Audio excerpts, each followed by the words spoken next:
खोपोलीत गुरुवार आठवडा बाजाराचा विळखा. नगरपरिषद प्रशासन आणि स्थानिक लोकप्रतिनिधींचे दुर्लक्ष. अतिक्रमण विभागाच्या नावापुरत्या कारवाईने व्यापाऱ्यांची मुजोरी वाढली. खोपोली, रायगड जिल्ह्यातील प्रसिद्ध असलेला खोपोलीचा गुरुवार आठवडा बाजार सध्या स्थानिक नागरिक आणि प्रवाशांसाठी डोकेदुखी ठरू लागला आहे.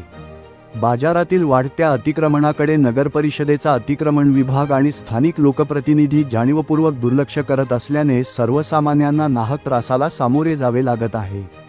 खालची खोपोली येथील स्मशानभूमी, कब्रस्तान, अग्निशमन दल कार्यालय, सार्वजनिक शौचालय, हायको कॉर्नर आणि दत्ता सलून समोर बाहेरील व्यापाऱ्यांनी आपली दुकाने थेट येण्या जाण्याच्या प्रवेशद्वारासमोर थाटली आहेत. यामुळे हा मुख्य रस्ता पूर्णपणे व्यापला गेला असून आपत्कालीन परिस्थितीत चालण्यासाठी जागाच उरलेली नाही. विशेषतः रुग्णवाहिका आणि अग्निशमन दलाच्या गाड्यांना या गर्दीतून मार्ग काढणे कठीण होत आहे. मागील महिन्यात नगरपरिषदेच्या अतिक्रमण विभागाने या परिसरात काही प्रमाणात कारवाई केली होती आणि दुकानदारांना सक्त ताकीद दिली होती. मात्र ही कारवाई केवळ 1-2 वेळा करून प्रशासनाने हात झटकले आहेत. कारवाईचा धाक नसल्याने बाहेरील परप्रांतीय व्यापाऱ्यांनी पुन्हा या सार्वजनिक जागांवर कब्जा केला आहे.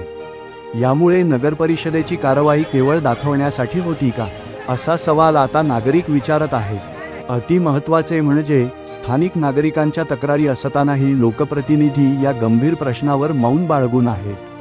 व्यापाऱ्यांच्या या मनमानी कारभारामुळे स्थानिक रहिवासी आणि प्रवाशांचे हाल होत असून या व्यापाऱ्यांवर कोणाचाही वचक राहिला नसल्याचे चित्र दिसत आहे. रायगड जिल्ह्यात प्रसिद्ध असलेल्या या बाजारात मोठ्या प्रमाणावर उलाढाल होते. मात्र नियोजनाच्या अभावामुळे आणि प्रशासनाच्या ढिसाळ कारभारामुळे शहराच्या मुख्य भागाला बकाल स्वरूप आले आहे.